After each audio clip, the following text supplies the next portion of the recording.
Welcome to the Conceptua Math Pilot video tutorial. This tutorial is designed for teachers that are just getting started with conceptual math and are piloting one or more units with students. It will not contain all of the program features, but just those features that are often used at the beginning of a pilot. We'll take a look at the content and how it's organized by units, and how it's organized within those units. By topic, we'll take a look at the lesson structure, openers, guided lessons, and closers. We'll learn how to assign the topics to students, how to interpret data and use that data to determine next steps. We'll take a look at where you can find ongoing professional development that can support you as you work with students throughout the pilot. And finally, we'll take a look at what the student sees, the student dashboard. So let's get started. Click on the Teacher Sign-In link in the upper right of the Conceptua Math web page. Sign in and follow along during this tutorial.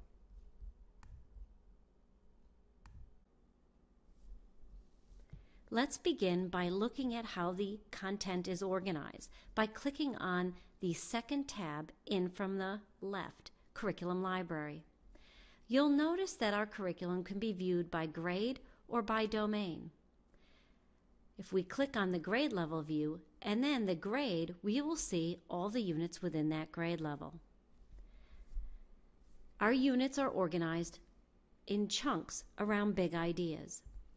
For the pilot program, we recommend certain units because we found them to be most successful for teachers with this kind of a limited training that we're providing through this module.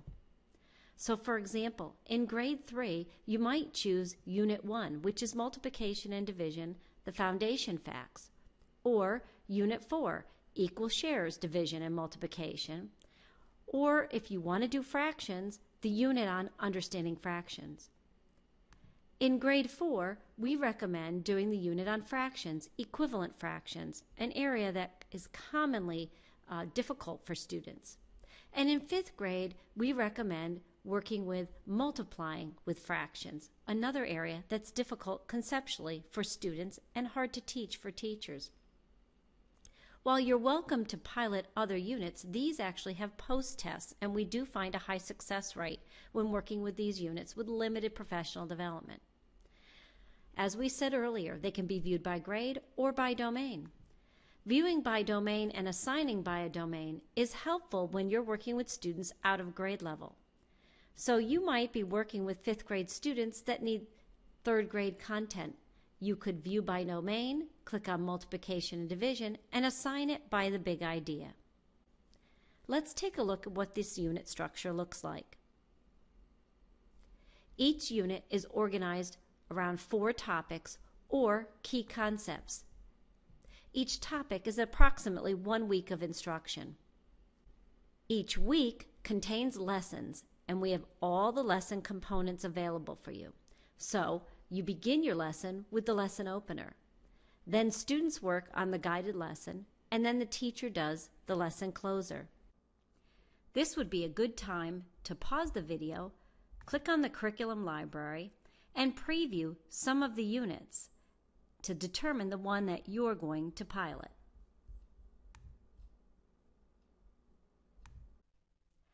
Now that you've previewed the units and selected the one to pilot, let's take a look at the sequence of lessons. Lessons within a unit move from models only to numbers only. Slowly they progress, and there's a lot of scaffolding that helps students develop that conceptual learning and fade into that procedural understanding. Let's take a look at one lesson. The lesson would have an opener, a guided lesson, and a closer.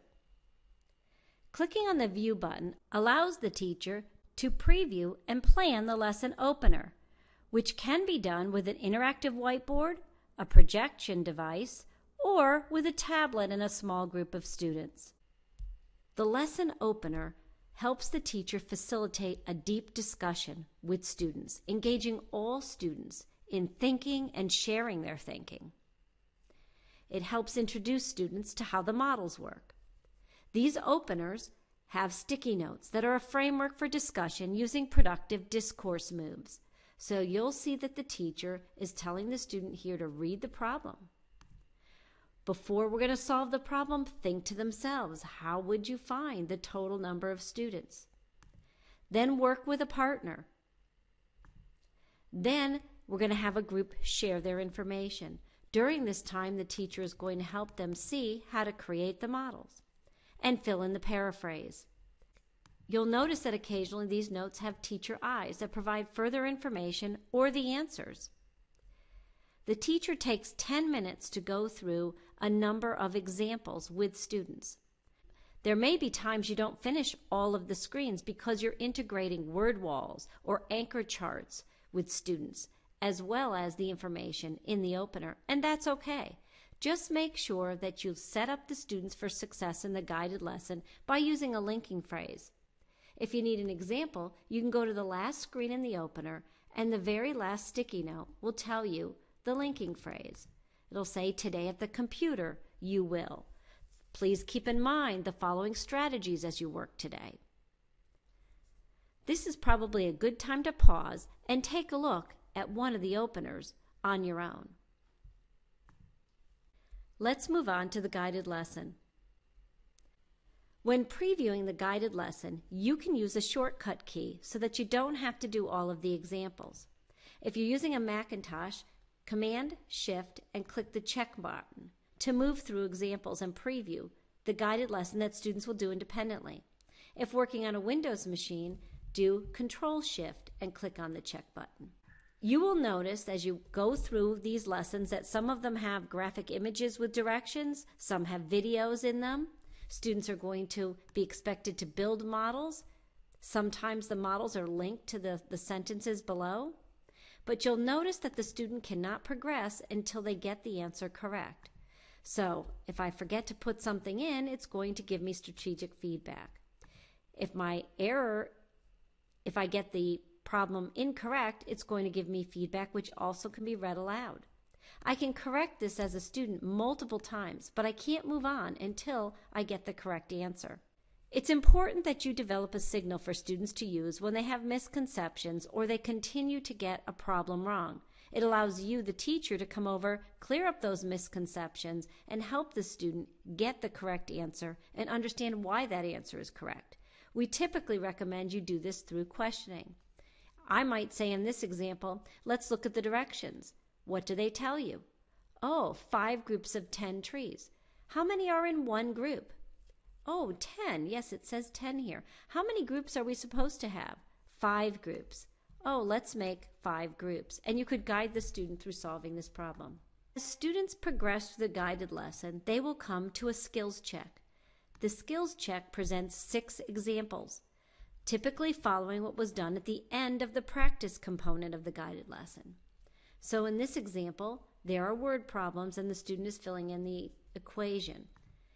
There is no strategic feedback provided during this time of the lesson. When students complete the skills check, they will see the adaptive teaching screen, which gives the score for the formative assessment, known as the skills check. A student must get 5 out of 6 correct in order to pass. If the student passes, there will simply be a green arrow for them to move to the next lesson.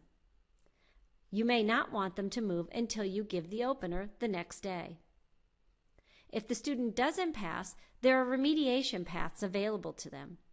Again, they would provide a signal, you as the teacher come over, click View My Answers, go through and have a discussion with the student, and then select the remedial path that you would like them to take.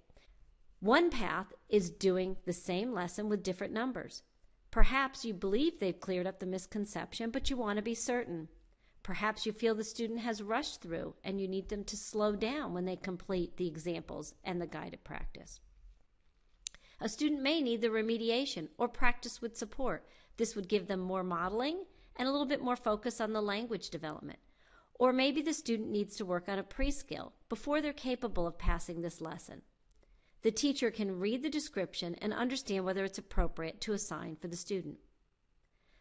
As the teacher, you also have an option to send the student on to the next lesson. You may believe that you've cleared up the misconception and the student can move forward along with their classmates. In that case, you would have to put in your password and your sign-in name so that the student could move on. The final part of the lesson sequence is the lesson closer, in which the teacher can facilitate a discussion that allows students to summarize their own thinking. The closer lasts for approximately 5 minutes. It typically contains one screen, in some cases two when there's a word problem. Again, there are sticky notes that guide the discussion, getting multiple students to engage in the conversation. Students, in this case, are doing Apply Your Knowledge closer, in which they're going to have a word problem to solve. They build the problem. After the discussion during the closer, simply clicking the arrow will take you to a journal prompt. Students can complete this journal prompt independently, or they can do it for homework. The journal prompt is also available on the last screen of the lesson plan. Clicking the lesson plan downloads a PDF.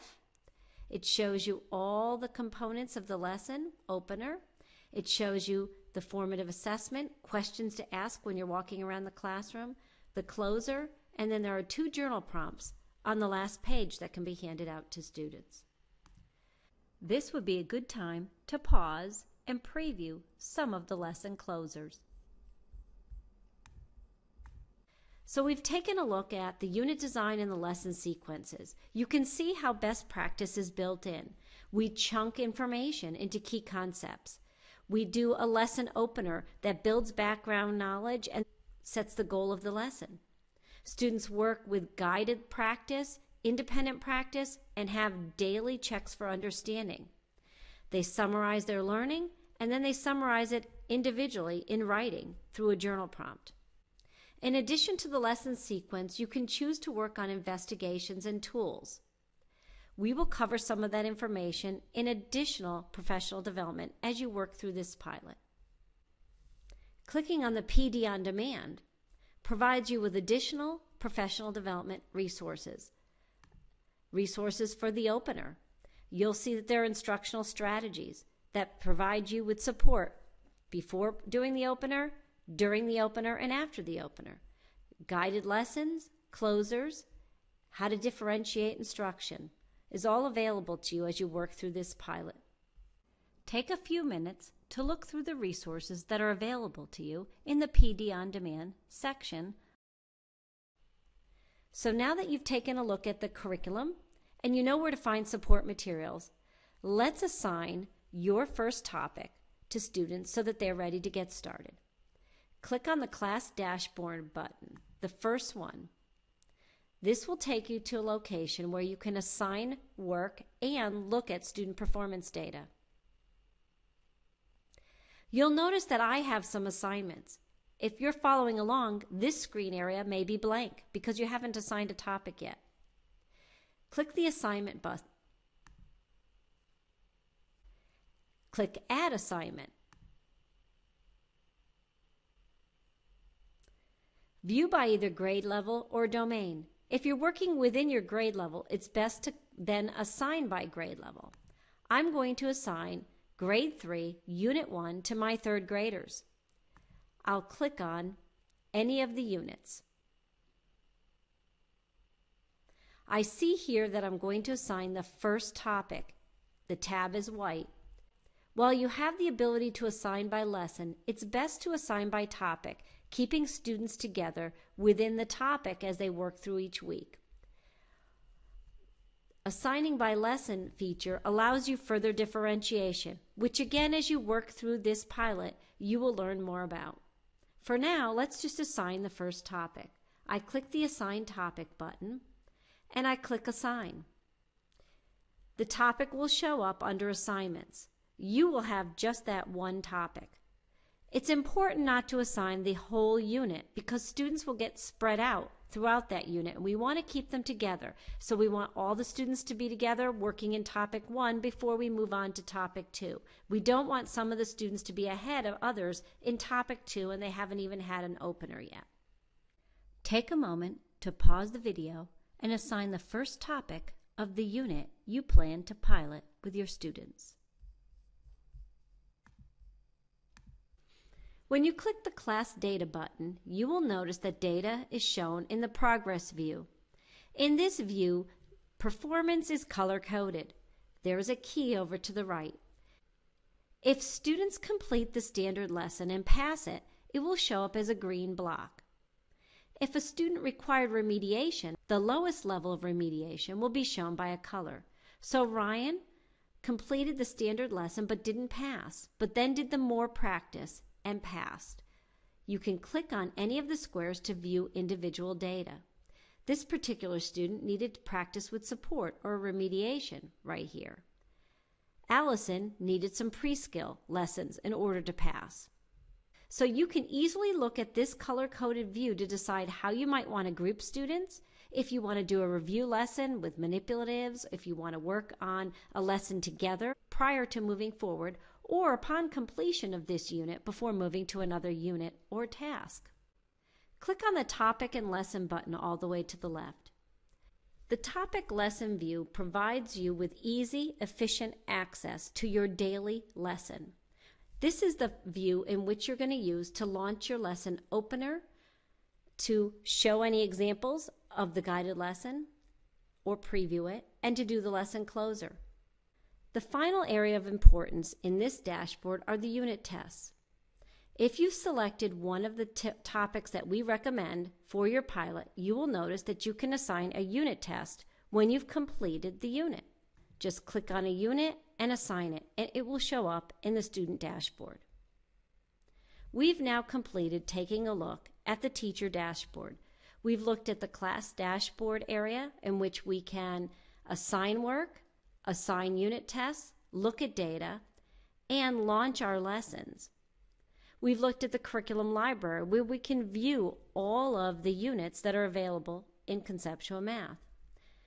We've looked at PD on Demand that provides ongoing video and textual support as you work through a pilot.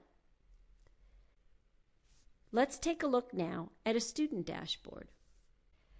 When a student signs into Conceptua Math, the present assignment is located here in the upper left. They simply click on the blue assignment button to get started.